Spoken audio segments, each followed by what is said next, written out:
আমাদের যে অর্থনৈতিক কাঠামোটা দাঁড়ায় নেই কেন? আমাদের যে বড় বড় কোম্পানিগুলো আছে দেশে, তারা আসলে কি করছে? তাদের মূল দায়িত্ব, তাদের তো সব ব্যবসা করার প্রয়োজন নেই আসলে। তারা একটা জায়গায় পৌঁছায় গেছে, তাদের কল কিন্তু মানে অর্থ আসার যে ব্যবস্থা সেটা কিন্তু ফিক্স, সেটা সুন্দর। হাজার হাজার কোটি টাকা, অনেকগুলো কোম্পানি আছে যারা বছর মাসে 30-40 হাজার কোটি টাকা টার্ন ওভার করে। 30-40 হাজার কোটি টাকার টার্ন ওভারে 1.5% profit is good enough, net profit, very good enough. So এরপরে আবার সিএসআর, কর্পোরেট সোশ্যাল রেসপন্সিবিলিটি বলে একটা কথা আছে। ওটা দিয়ে আমরা কি জানি?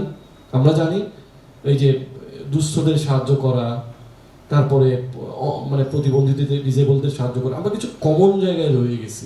আমাদের এইসব জায়গাতেও ভেরিয়েশন আনা লাগবে, পরিবর্তন আনতে হবে।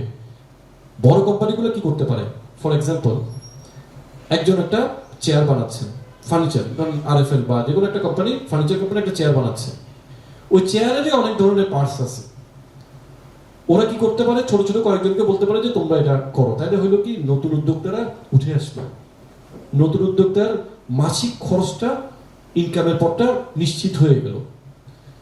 একজনকে যদি বলা হয় যে তুমি চেয়ারের নিচের যে অংশগুলো আছে এগুলো বানাও, রাবারের কিছু অ্যাক্সেসরিজ বানানোর কোনো বিষয় না, এগুলো এক্সট্রুশন মেশিন টেশিন বসায় দানাকে মেল্ট করে এখান থেকে বানাই ফেলতে পারে। জাস্ট মোল্ড থাকবে, মোল্ডগুলোর মধ্যে বসায় করা যায়।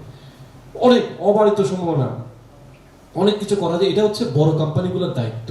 তো বড় কোম্পানিগুলো যদি এই যে অনেকগুলো ছোট ছোট মানুষকে যদি ভাগ করে দেয়, তুমি এটা করো, তুমি এটা করো, এইভাবে করে কিন্তু আমরা অনেক দূর এগিয়ে যেতে পারি। অনেক ডেভেলপমেন্ট, আমাদের সাস্টেনেবল ডেভেলপমেন্ট সম্ভব। আমাদের হার্ডওয়্যারের কথা যদি বলি, একটা স্ক্রু বাংলাদেশে তৈরি হয় না, একটা রাবারের অনেক ধরনের অ্যাক্সেসরিজ আছে বাংলাদেশে তৈরি হয়, কিছুই তৈরি হয় না। প্রত্যেকটা জিনিস, ছোটখাটো জিনিস সবকিছু ইম্পোর্ট করতে হয়। আমরা অহেতুক আমদানি নির্ভর হয়ে বসে আছি। আমাদের যে কৃষিতে যেমন আমি চায়নাতে গেলাম, এই অভিজ্ঞতাটা শেয়ার করাই লাগবে। সেখানে তারা সমন্বিতভাবে উৎপাদন করে। কিভাবে দেখেন, 3-4টা গ্রাম মিলে তারা সিদ্ধান্ত নেয় তারা কি করবে কি করবে না, কে কোন পরিবার কোন উৎপাদনটা করবে। সরকার সেখানে কি সুযোগ করে দিচ্ছে, তার যে উৎপাদিত জমি পর্যন্ত একদম ট্রাক পৌঁছানোর ব্যবস্থা করে দিচ্ছে সরকার। পাশাপাশি ওইখানে যে বিদ্যুতের প্রয়োজন, পানির প্রয়োজন, সেটার জন্য কি করছে, সোলার পাওয়ার করে দিচ্ছে। Solar power, lake, artificial lake, নদী, যেখানে হোক, উইন্ড টারবাইন, তারপরে জাতীয় গ্রিডের বিদ্যুৎ, সবকিছু সে নিশ্চিত করে দিচ্ছে। তাহলে সরকার করলো কি, বাজার ব্যবস্থার মধ্যে সুসংগঠিত আছে, এই যে লজিস্টিক সাপোর্টগুলো ব্যবস্থা করে দিল।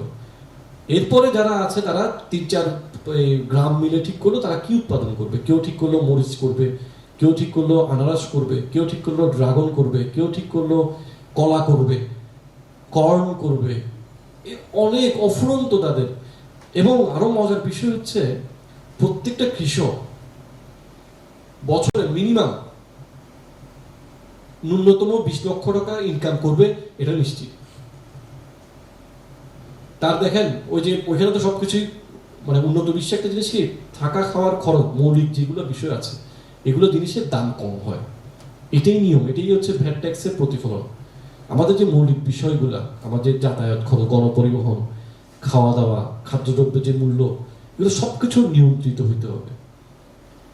কিন্তু ওদের তো নিয়ন্ত্রিত, সে 20 লাখ টাকা মানে অনেক টাকা তার জন্য, অনেক। এবং আরো মজার বিষয়, যে কৃষকরা কৃষিকাজ করছে তারা স্পেসিফিক সব জানে, প্রত্যেকটা জিনিস বলতে পারে। এই মরিচ উৎপাদনের জন্য খরচ কত, ঠাস ঠাস করে সে বলে দিচ্ছে, কতদিন লাগবে, কি করা লাগবে, সব মুখস্থ। আমাদের কৃষককে জিজ্ঞেস করেন, বলতে পারবে না। এই বলতে না পারার কারণে কিন্তু তারা লস করতেছে। এইসব জায়গাগুলোতে আমরা আমাদের যে ইয়াং ছেলেপেলে বা আমরাও যারা আছি, আমাদের যারা একটা ব্যবসা আছে তারা কিন্তু আরেকটা ব্যবসা করতেই পারে, দাঁড় করানো উচিত। আরেকটা ব্যবসা করলে ওখানে আমি আরো 10 জনকে এমপ্লয় করবো। ওই 10 জন কিন্তু একসাথে সময় এমপ্লয় হওয়ার পরে অভিজ্ঞতা, তার মধ্যে 2 জন কিন্তু নিজেই উৎপাদক হয়ে যাবে। এইভাবে করেই আগাবে।